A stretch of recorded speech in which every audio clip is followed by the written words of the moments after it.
It's time for the lecture on conditionals, which is usually something that trips a lot of people up. So conditionals are of the form P arrow Q. And there's three other terms we can use when talking about conditionals. One is the converse. So the converse of the conditional, if the conditional is P arrow Q, then the converse is flipping the order. So the converse is Q arrow P. So that's flipping the order. The inverse is taking the conditional and just adding negations in front of each formula. So P arrow Q, the inverse of P arrow Q is not P arrow not Q.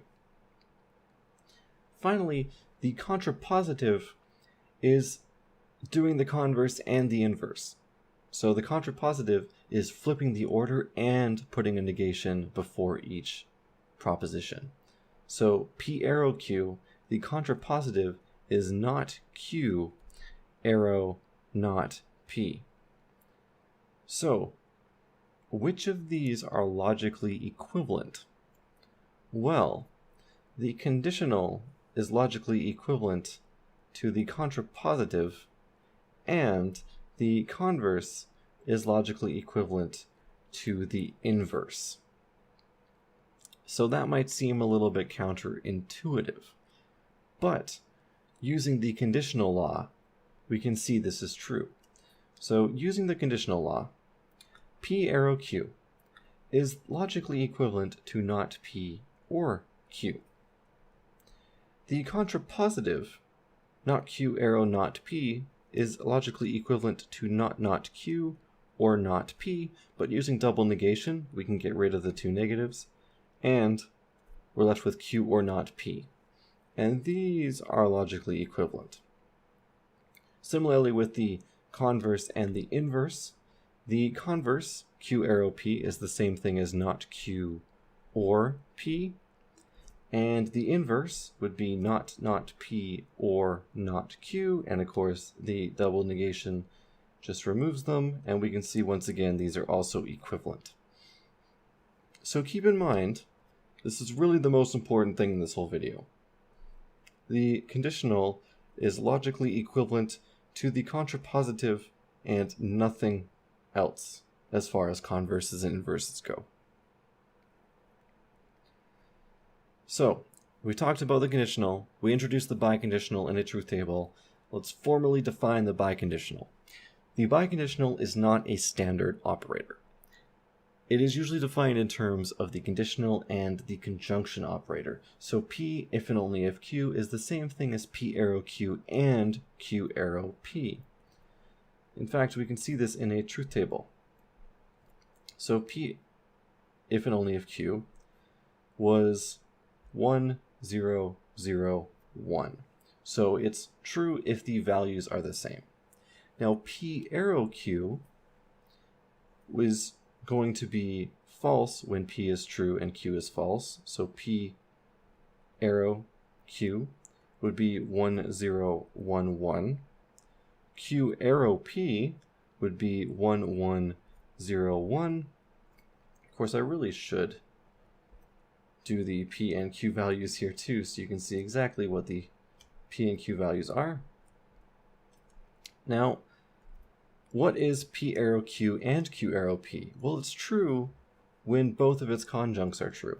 So it's going to be true in the first row, true in the last row, and in the second and third rows, they're both not true, therefore they're false. Therefore, this P if and only if Q is the same thing as P arrow Q and Q arrow P.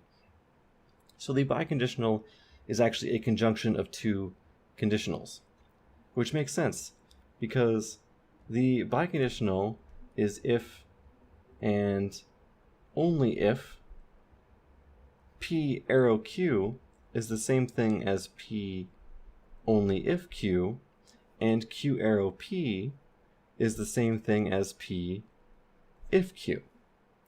So the biconditional is P only if Q and P if Q, which would be P if and only if Q. Now let's do some practice translating these. So here I have I will pass if I get a good exam mark. So I will pass, let's call this P, and I get a good exam mark, let's call this G. So I will pass if I get a good exam mark. So this says G arrow P. So if I get a good exam mark, then I will pass.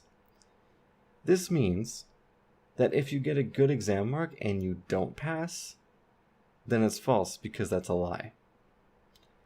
Let's compare this with I will pass only if I get a good exam mark. So this is actually the opposite. So this is P, then G.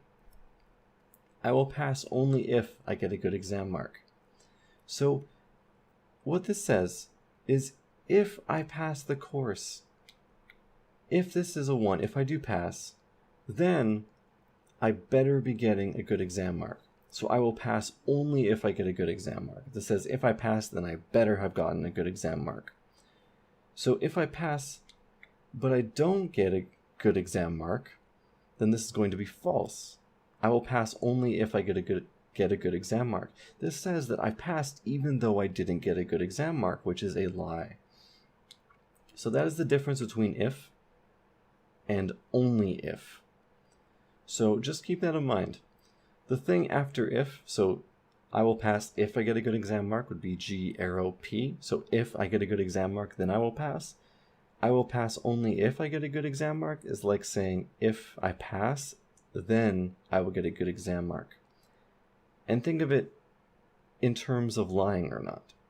So I will pass only if I get a good exam mark should mean that if I passed, then I did get a good exam mark. Now, of course, I will pass if and only if I get a good exam score. This would just be P biconditional G. And this makes more sense usually in terms of English at a university, for instance. So if you get a bad exam score, then normally you don't pass, and if you get a good exam score, then you do pass. So these two are very closely related in terms of the biconditional. In fact, I would say that this is usually what we mean in English when we say things like this. Oh yeah, if I don't do good on the exam, I won't pass. But if I do good on the exam, then I will pass. And that's an if and only if statement. So, in order to wrap up this video on conditionals, I have a story here. And this is a real story with changed names. And I love this for logic. I love this for conditionals. So I'll read this out to you. So Mark is writing an exam on propositional logic. During the exam, his professor, Dr. Cheatenheimer, notices that Mark is acting rather suspicious. Suspecting Mark of cheating, Dr. Cheatenheimer walks up behind Mark and notices a cheat sheet. Dr. Cheatenheimer says, "If you don't give me your cheat sheet, then you will fail the course." Now, Mark isn't a very good student, that's why he has the cheat sheet, and he doesn't want to fail, so he gives Dr. Cheatenheimer his cheat sheet. And of course, after reviewing the cheat sheet, Dr. Cheatenheimer fails Mark, so he doesn't pass the course. Now, the question is, did Dr. Cheatenheimer lie to Mark? So, he said, if you don't give me your cheat sheet, then you will fail the course. But he did give him his cheat sheet, so should he have been allowed to fail Mark while still telling the truth? And the question, did Dr. Cheatenheimer lie to Mark? The answer to this is no, he did not cheat. So let's formulate this.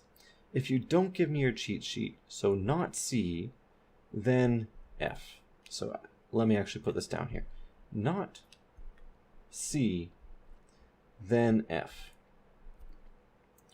But Mark gave Dr. Cheatenheimer's cheat sheet. So he gave him his cheat sheet. Now, what does that imply? Well, what's not C arrow F equivalent to? It's contrapositive, right? So not C arrow F is equivalent to not F arrow not C. Or in other words, not F arrow C.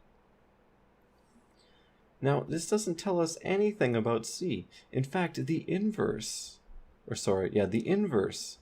state not C, arrow not F, which would become C arrow F. So the inverse states that, well, if I gave him his cheat sheet, then I wouldn't fail. But the inverse is not logically equivalent to the conditional. So in fact, it doesn't matter whether he gave him the cheat sheet or not, he was probably still going to fail. So, of course, Mark isn't a very good logic student, so he didn't think of that at the time. But this kind of brings up an important discussion question, right? So, if we were to say something like, if you don't do the dishes, then you won't get paid. But if you do the dishes, that doesn't mean you're going to get paid. It just means if you don't do the dishes, then you're absolutely not going to get paid. It doesn't say that if you do the dishes, then you will get paid. So this is one of those things with conditional that is kind of tricky to keep in mind. You're not being a smartass by saying, well, I never said if you did do the dishes, then you would get paid, because it's actually logically true that that's not required. So you're not being a smartass, you're just being logically sound. So that's it for conditionals. If you have any questions, of course, feel free to ask, and I will do my best to respond to them.